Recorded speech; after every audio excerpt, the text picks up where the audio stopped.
The ice had changed overnight. What had been white and gray now gleamed with a strange blue light, deep and luminous, like looking into the heart of winter itself. The Northmen stood at the ship's rail, their breath forming clouds in the frozen air, their faces grim with knowledge I didn't yet possess. They spoke in low voices, pointing at the ice, at the way it had closed around the hull, at the color that meant something terrible I couldn't understand. Then Eric, the ship's captain, gave the order that would change everything. We would abandon the ship. We would walk across the ice. We would survive, or we would die trying. My name is William, and I was there that morning, the outsider among hardened sailors, about to learn what survival truly meant. I had joined the crew in Bergen 6 months earlier, hired as a clerk to keep records of trade goods, to document transactions, to translate between the Norse traders and the merchants they dealt with in foreign ports. I was 24 years old, educated in a monastery, comfortable with books and numbers but utterly ignorant of the sea, of ice, of the brutal realities of northern waters. The crew had tolerated me with amused patience. This soft southern boy who got sick in moderate swells, who didn't know a halyard from a shroud, who had never felt cold like the cold that lived in the Arctic seas. If you've ever wondered how people survived the impossible, how they faced death in frozen wastelands and lived to tell the tale, how they found strength in each other when everything else failed, then stay with this story. Subscribe to hear more tales from the edge of survival, stories that remind us what humans can endure when they must. We had been sailing north, hunting whales and seals, trading with isolated settlements when the weather turned. The ice came faster than Eric had anticipated, closing in from all directions, trapping the ship in its embrace. For 3 days we had waited, hoping the ice would break, would open a channel we could navigate. Instead, it had thickened, had pressed against the hull with force that made the timbers groan, and now had turned this strange blue color that made the experienced sailors shake their heads. The blue ice is old ice, Bjorn told me as we prepared to leave the ship. Bjorn was the first mate, a giant of a man with a red beard and surprisingly gentle hands. It means the ice is thick, solid, not going to melt any time soon. If we stay with the ship, the ice will crush it. The hull will splinter. We'll be in the water, and in this cold, the water is death in minutes. So we walk. Walk where? I asked, looking at the endless expanse of ice surrounding us, seeing nothing but white and blue stretching to the horizon in every direction. To land, to shelter, to wherever we can survive until spring. He handed me a pack, surprisingly heavy. Carry this. Don't complain. Don't fall behind. If you can't keep up, you'll die, and we can't stop to help you. Do you understand? I understood. The clarity of it was almost beautiful. Keep moving or die. It was the simplest rule I had ever been given. We left the ship at dawn, 23 men walking single file across ice that creaked and groaned beneath our feet. Eric led, using his knowledge of these waters to navigate by memory, by the position of the sun, by instincts developed over 40 years of northern sailing. Behind him came Bjorn, then the other experienced sailors, and finally me and 2 other younger crew members, the least valuable, the most expendable, placed at the back where we would be first abandoned if abandonment became necessary. The cold was beyond anything I had experienced. It wasn't just uncomfortable. It was aggressive, hostile, a physical presence that sought ways through our layers of wool and fur, that found gaps and exploited them, that made breathing hurt and exposed skin burn. The wind, when it came, was like being struck repeatedly, and we learned quickly to turn our backs to it, to huddle together, to protect each other from its worst fury. We walked for hours that first day, the ice endless and monotonous, the silence broken only by the crunch of our footsteps and the occasional crack from somewhere in the frozen expanse around us. Each crack made everyone pause, made us look around, assessing, determining if the ice beneath us was safe or if we needed to change course. Eric made these decisions quickly, confidently, and we followed without question because he was the only thing standing between us and death. When the sun began to sink toward the horizon, painting the ice in shades of orange and pink that would have been beautiful in any other circumstance, Eric called a halt. We made camp on the ice itself, laying down sealskins, huddling in groups, sharing body heat because there was no fuel for fires, nothing to burn in this frozen desert. Food was distributed sparingly, dried fish and hard bread, portions that were disappointingly small but apparently all we could spare. How far did we come? I asked Bjorn, as we sat pressed together with 4 other men trying to share warmth. Far enough, he said. Sleep now. Tomorrow will be harder. I wanted to ask how it could be harder, but I was learning that questions often had answers you didn't want to hear. I closed my eyes and tried to sleep, tried to ignore the cold that seeped through every layer, tried not to think about the ship we had abandoned, about the uncertain destination we walked toward, about the very real possibility that we might all die on this ice. What I didn't know then was that the next day would teach me the first of many lessons about survival, about the difference between knowledge and wisdom, about how the Northmen had learned to read ice the way I had learned to read books. We woke before dawn, stiff and cold but alive, and began walking again. The pattern repeated for 3 days. Walk, rest briefly, walk again. Make camp, sleep fitfully. Wake, repeat. The landscape never changed. Ice in all directions, the horizon always distant. The sun moving across the sky in a low arc that barely seemed to provide warmth. On the 4th day, we saw land. It appeared first as a dark line on the horizon, so faint I thought I was imagining it. But as we walked, it grew more distinct, resolving into cliffs and snow-covered slopes, the promise of solid ground, of shelter, of something other than endless ice. The men's pace quickened. Even I, exhausted and sore, felt hope surge, but Eric raised his hand, stopping us.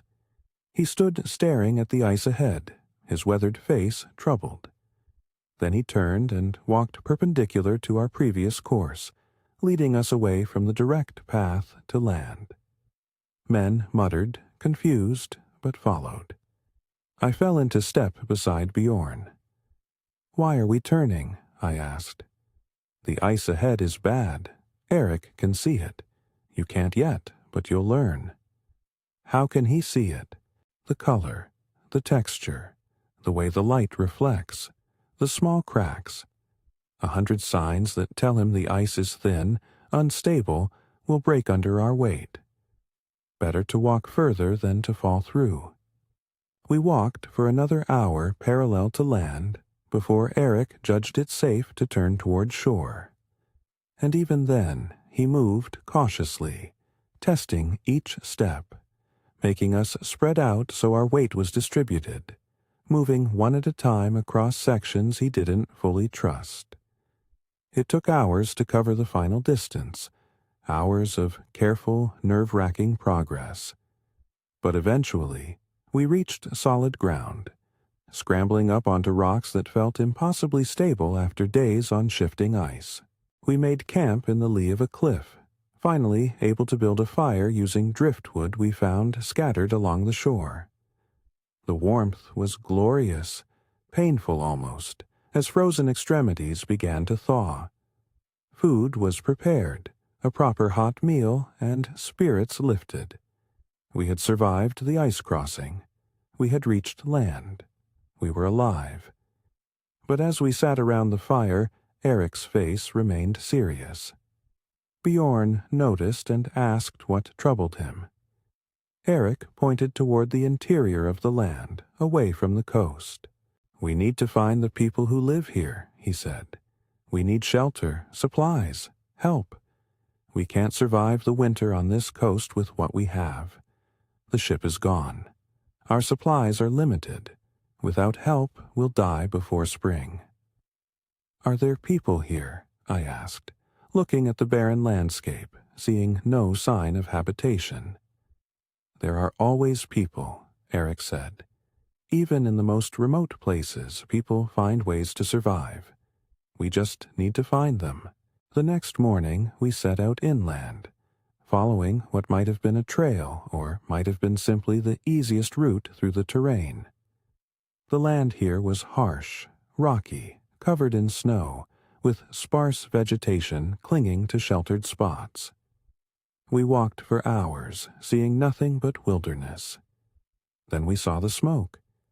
A thin column rising from behind a ridge, barely visible against the gray sky.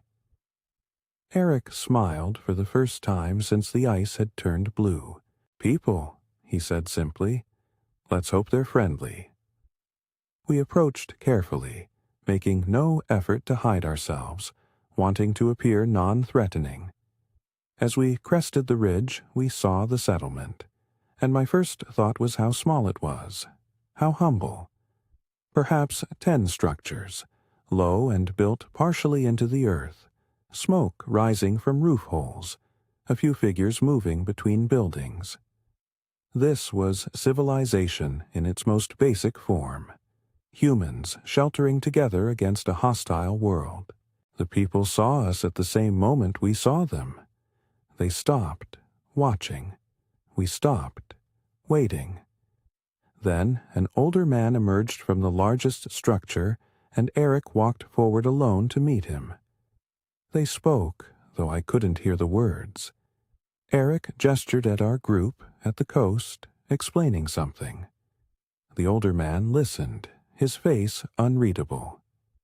The conversation lasted several minutes.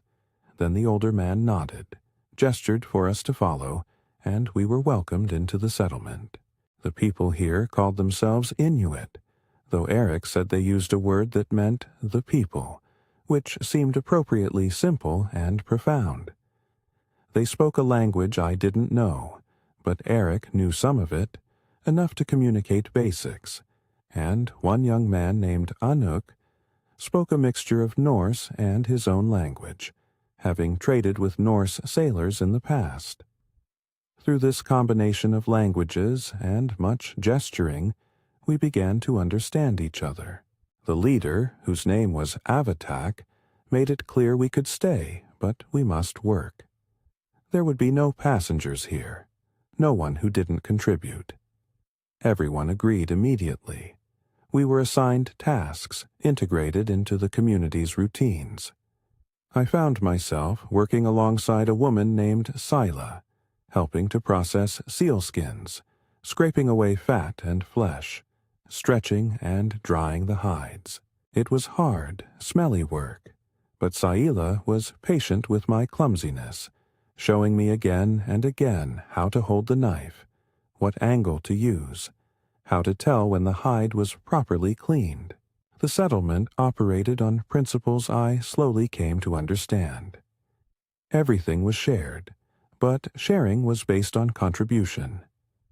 The best hunters got larger portions, but they also gave more away, maintaining status through generosity rather than hoarding. Women's work was valued equally with men's, the processing and preparation as important as the hunting itself. Children were taught by everyone, disciplined by anyone, loved communally. It was a system evolved for survival, where individualism was subordinate to collective need. Anuk became my guide and friend, teaching me not just language but the logic of this place, the reasons behind customs that seemed strange. He was perhaps 19, energetic and curious about the outside world I represented, eager to practice his Norse and hear about lands he had never seen. In exchange, he taught me how to read weather signs, how to judge ice conditions, how to find food in a landscape that seemed barren. "Everything here tries to kill you," he said cheerfully one day as we checked traps he had set for foxes. "The cold kills you. The ice kills you. Hunger kills you. The bears kill you if you're foolish. So you must be smarter than the things that try to kill you. You must learn. Watch. Remember. Then, maybe, you survive." His casual acceptance of danger, his pragmatic approach to constant threat, was both unsettling and educational. These people lived with death as a constant companion, and they had learned to respect it without being paralyzed by fear. They took reasonable precautions, used accumulated knowledge, helped each other, and accepted that sometimes, despite everything, death came anyway. The days grew shorter as we moved deeper into winter, the sun appearing for only a few hours, the darkness becoming the dominant reality. In this darkness, the community drew together, gathering in the largest structure for stories, for crafts, for the human contact that made survival bearable. An elder named Nukulik told stories during these gatherings, and though I understood only fragments through translation, I grasped their purpose. These were teaching stories, survival knowledge wrapped in narrative, lessons about ice conditions and animal behavior, and human cooperation disguised as entertainment. One story Nukulik told was about a hunter who thought he was stronger than the ice, who ignored the warnings of his elders, who walked onto ice that looked solid but wasn't, and who fell through. But instead of dying immediately, he managed to pull himself out, and he survived because he had learned the technique for escaping water, and because his companions were nearby, and because he had the sense to immediately build a fire and change clothes. The story ended with the hunter thanking his elders for teaching him, thanking his companions for being ready to help, thanking the ice for letting him live long enough to learn humility. "The ice teaches," Anuk translated for me. But the ice is a harsh teacher. Better to learn from those who survived the teaching. Winter deepened. The cold became intense, the kind of cold that made breathing difficult, that froze exhaled breath onto beards and hoods, that required constant vigilance to prevent frostbite. We stayed close to the settlement, only venturing out when necessary for hunting or checking traps. Food was carefully rationed. Everyone was always slightly hungry, but no one starved because the sharing continued, the collective survival instinct overriding individual desire. I learned skills I had never imagined needing. How to build a snow shelter that could save your life if caught away from home in a storm. How to start a fire with limited materials. How to treat frostbite. How to recognize the signs of the madness that sometimes came from too much darkness, too much cold, too much isolation. How to maintain hope when everything was frozen and dark and seemingly endless. Bjorn took a particular interest in my education, perhaps seeing something of his younger self in my struggles. He taught me about ice, about reading its character, understanding its moods. We would walk to the coast, and he would show me different types of ice, explain what each meant, test my growing knowledge with questions. "What color is dangerous ice?" he would ask. "White ice can be new, unsafe. Blue ice is old and solid, but means no melting soon. Gray ice might be slushy underneath. What sounds mean danger? Sharp cracks mean ice breaking. Deep groans mean pressure. Silence can mean ice is very thick or very thin. Must test carefully. Why do we never walk alone on ice? Because if you fall through, you need help immediately. In this cold, you have minutes at most. These lessons were interspersed with stories, with Bjorn's memories of close calls, of companions lost, of lessons learned through tragedy. He told me about a winter when he was my age, when his ship had also been trapped, when they had waited too long to abandon it, when the ice had crushed the hull and 3 men had drowned in the freezing water before anyone could help them. He told me about learning to respect the ice, to never become comfortable with it, to always remember that it was indifferent to human life. The ice gives us passage, he said. The ice reflects light in ways that let us navigate. The ice provides platforms for hunting seals, but the ice also kills without mercy, without warning. It is not evil, it simply is. Respecting that is how you survive. The darkest part of winter brought challenges beyond cold. The constant darkness wore on everyone, created tension, short tempers, occasional conflicts. But the community had mechanisms for managing this. Regular gatherings kept people connected. Humor was deployed frequently, deflating tensions before they escalated. Work was shared and rotated, so no one felt burdened with the worst tasks constantly. And there was Avatak's quiet leadership, his ability to sense when someone was struggling, to intervene with a word or a task or simply presence. One day, I found myself struggling with darkness that wasn't just external.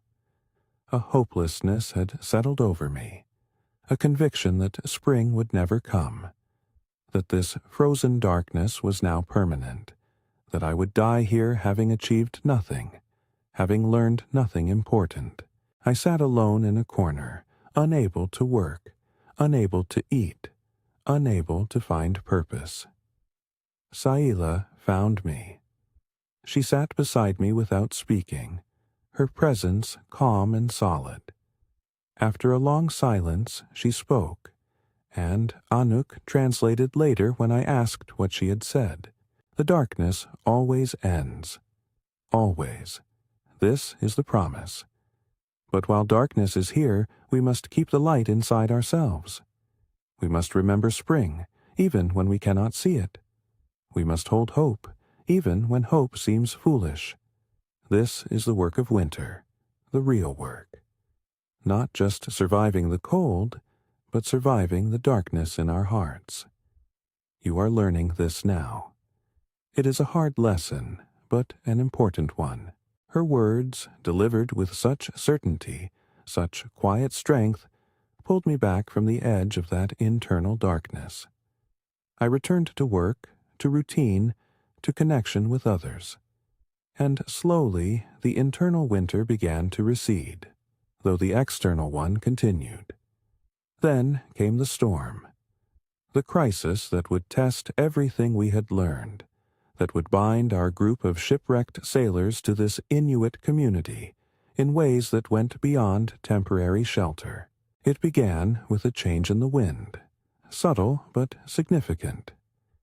Avatak noticed first, stood outside sniffing the air, reading signs invisible to me. He began giving orders quickly, having everyone check food stores, fuel supplies, ensuring everything necessary was within reach of the main shelter. The storm, he indicated through Anuk, would be bad. We would need to stay inside for days, possibly longer. No one could be caught outside when it hit. We worked quickly, efficiently, moving supplies, securing structures, bringing everything of value inside. I worked alongside Bjorn and Anuk, learning through action what a serious Arctic storm meant, why the preparations were so urgent. And then the storm arrived. and I understood viscerally what I had only grasped intellectually before. The wind came first, screaming across the landscape with force that physically pushed against our bodies, that made standing upright difficult, that carried ice crystals sharp enough to cut exposed skin. Then came the snow, not falling but flying horizontally, reducing visibility to nothing, creating a white chaos that disoriented instantly. The temperature plummeted further, the wind chill deadly. We retreated into the main shelter and sealed it as best we could, and for 3 days we lived in that confined space while outside the world tried to kill anything caught in it. The forced closeness could have been miserable, but instead it became something else. We told stories to pass time. We worked at crafts that could be done in limited space. We shared food carefully, making sure everyone had enough but not wasting anything. We took care of each other, noticed when someone needed more warmth, more water, more space, and we learned each other's stories. Eric told about his first voyage north, about being terrified and trying to hide it, about an older sailor taking him under his wing, teaching him, giving him confidence. Bjorn told about his wife and children in Bergen, about how he worked these dangerous voyages to provide for them, about how he carried their memory like a flame inside him through dark times. The Inuit told stories too, about ancestors who had survived worse, about the wisdom passed down through generations, about the interconnection of all things. Nukilik told a story that seemed aimed at me, though he never looked directly at me while telling it. Anouk translated in whispers, making it our private conversation within the larger gathering. There was once a man who came from far away, Nukilik said. He knew nothing of ice, nothing of cold, nothing of the ways of the people. But he was willing to learn. He worked hard. He listened more than he spoke. He honored the knowledge of those who knew more. And slowly he became one of the people. Not by birth, but by choice. Not by blood, but by shared struggle. And when he was old, he taught others what he had learned, and the knowledge continued, and everyone was richer for his presence. The story was simple, almost childlike in its directness, but its meaning was clear. I was being accepted, being told I had value, being welcomed into something larger than myself. The emotion that welled up in me was unexpected, overwhelming. I had found something I hadn't known I was looking for. On the 4th day, the storm finally exhausted itself. We emerged from the shelter into a transformed world. Snow had drifted to heights taller than a person. Some of the smaller structures were completely buried.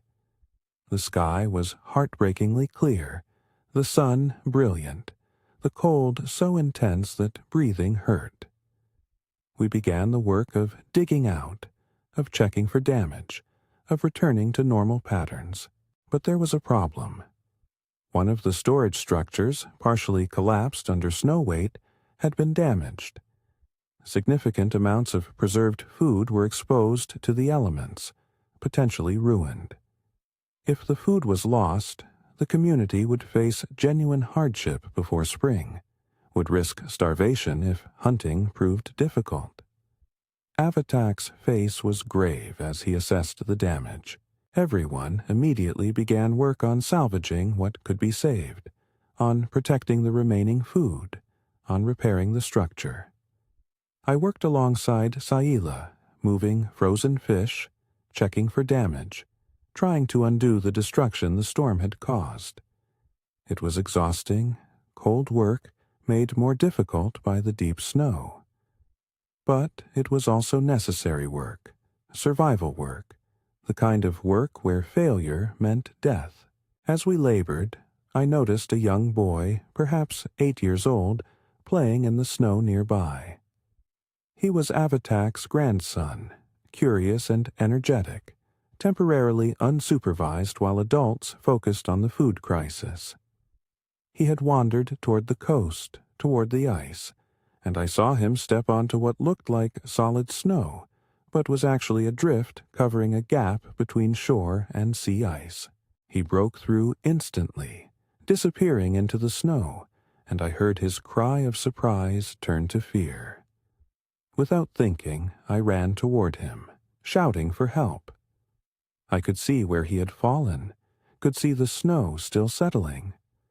I dropped onto my belly, distributing my weight, and crawled toward the hole.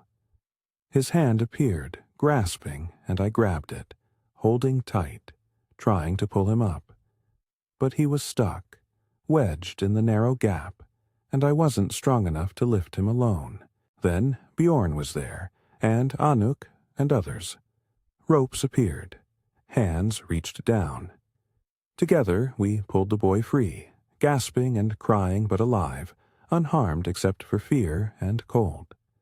His grandfather arrived moments later, scooped up the child, held him close, his normally stoic face showing clear emotion. That evening, Avatak came to me. He spoke for several minutes, his tone formal, important. Anuk translated, looking pleased.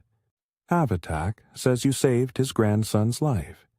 He says you acted without thinking of your own safety, that you showed courage and care. He says you are no longer a guest here. You are family now. He says his home is your home, for as long as you wish to stay. He says this formally, so everyone hears and knows. I didn't know what to say. In my old life, I would have crafted some eloquent response, some carefully worded acknowledgement. But that life seemed impossibly distant now. Instead, I simply nodded, feeling the weight of the gift I had been given, understanding that I had found something rare, something precious. Winter gradually loosened its grip.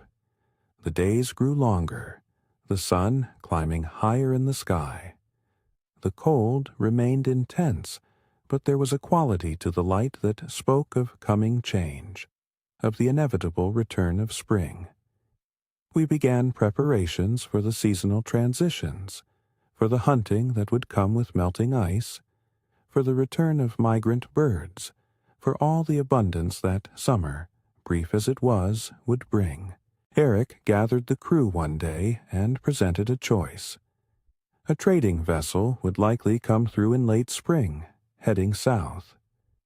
Those who wished could arrange passage home. Or we could stay, could make this place our permanent home, could join these people who had saved our lives. The crew was split. Some wanted desperately to return home, to families they had been torn from, to lives they still claimed. Others, including Bjorn, had found something here worth staying for. And Eric surprised everyone by announcing he would stay. He was old, he said. He was tired of the sea. Here, he could teach what he knew, could live out his years in peace, could be useful without risking his life with every voyage. I barely needed to consider. I would stay. The life I had left behind held nothing compelling. I had been a clerk, a functionary, useful but not necessary. Here I had purpose. Here I belonged. Here I had become someone different, someone better. The spring brought transformation. Ice broke up dramatically, retreating, opening water that had been frozen for months. Seals and whales returned. Birds filled the sky, their calls replacing winter's silence. Plants emerged, tough and small but vibrant with life. The world that had seemed dead revealed itself as merely sleeping, and the abundance, after months of scarcity, felt miraculous. We hunted, we gathered, we celebrated the return of life. The community grew more active, spread out more, used the longer days to accomplish everything that winter had prevented. and I participated fully, no longer a novice but a contributing member. My skills growing, my confidence increasing. Anuk became like a brother to me. Our friendship deepened by shared experience, by the bond of having survived winter together. He taught me hunting techniques, took me on longer trips away from the settlement, shared his dreams and fears and hopes. We talked about the future, about the changes coming to the Arctic as more outsiders arrived, about the need to preserve knowledge while also adapting to new realities. "You are a bridge," he told me one day as we sat on a cliff overlooking the sea, watching ice drift past. "You know both worlds. You can help us understand what is coming, help your people understand us. This is important work, this bridging. It might be more important than hunting." His words planted a seed, an idea about how I could be most useful. I began documenting everything I learned, writing it down carefully, creating a record of knowledge that could be shared, that could help others understand this place, these people, these survival techniques that had been refined over countless generations. It became my project, my contribution beyond physical labor. Years passed, and I became fully integrated into the community. I married Saila, the woman who had first taught me to process sealskins, whose patience and strength had drawn me to her. We had children, 2 daughters who grew up knowing both worlds, speaking multiple languages, comfortable on ice and in settlements, inheritors of multiple traditions. I taught them to read and write, preserving that knowledge. Saila taught them her people's ways, ensuring those traditions continued. Together, we raised them to be bridges, like me, capable of moving between worlds. I taught new arrivals when they came, shipwrecked sailors or traders who stayed too long and got trapped by ice, anyone who needed help surviving. I passed on what I had learned, paying forward the gift of knowledge that had saved my life. Some stayed, some left when they could. All were changed by their time here, as I had been changed. Eric lived another 15 years, dying peacefully one night in his sleep, his face calm, his journey complete. We honored him in the traditional way, with stories and celebration, acknowledging what he had meant to the community, how his leadership had saved us all. Bjorn remained my closest friend among the old crew, grew old alongside me, became a grandfather multiple times over. We would sit together sometimes, remembering that voyage, that ship trapped in blue ice, that desperate walk across frozen sea, marveling at how we had survived, at how that survival had led to lives we never could have imagined. Nukalik passed his stories to a younger generation, including me. I became one of the story keepers, one of those responsible for preserving knowledge, for teaching through narrative, for holding the community's memory. It was an honor I took seriously, understanding now what I hadn't understood in the beginning, that stories were survival tools, were medicine, were the mechanism through which humans passed wisdom across generations. One spring day, many years after that initial arrival, I stood on the same cliff where Anuk and I had talked about bridges. My hair was gray now. My hands bore scars from countless small injuries. My body carried the marks of a hard life, lived close to the edge of survival. But I was alive. I was useful. I was loved. I was home. A young man approached, recently arrived with a trading ship that had gotten trapped by ice. He was seeking advice about whether to try to return south or stay the winter. I recognized myself in him, saw the uncertainty, the fear, the lack of knowledge that made this place seem impossible. And I smiled, knowing I could help, knowing I could offer what had been offered to me. "Let me tell you a story," I said, gesturing for him to sit, "about the ice that turned blue, and what it taught me about survival, about community, about becoming someone new." And as I spoke, as I passed on the knowledge, as I fulfilled my role as bridge and teacher and keeper of stories, I felt the deep satisfaction of a life well lived, of lessons learned and shared, of belonging to something larger than myself. If this story has moved you, if it has shown you something about survival and community and the human capacity for adaptation, please subscribe. More stories like this await. Tales of people who faced impossible circumstances and endured, who found strength in each other, who learned that home is not where you start, but where you choose to belong. The past has much to teach us, if we're willing to listen. The ice had turned blue that day long ago, and it had changed everything. It had taken away the ship, the safety, the certainty of our old lives. But in taking, it had also given. It had given us the chance to become something more, to learn from people who had perfected the art of survival, to discover that belonging is not about blood or birthplace, but about choice and shared struggle and mutual care. The ice had been a harsh teacher, as all the best teachers are, but the lessons had been worth learning, and I had spent my life passing them forward, ensuring that knowledge continued, that others might survive, that the bridge between worlds remained strong. The ice gives. The ice takes. This is the way. Simple words, but they carried a truth that had shaped my entire life, a truth I would carry until my last breath, a truth I had learned from people who understood that survival was never individual but always collective, never about conquering nature but about learning to move with it, never about being the strongest but about being part of something stronger than any individual could ever be.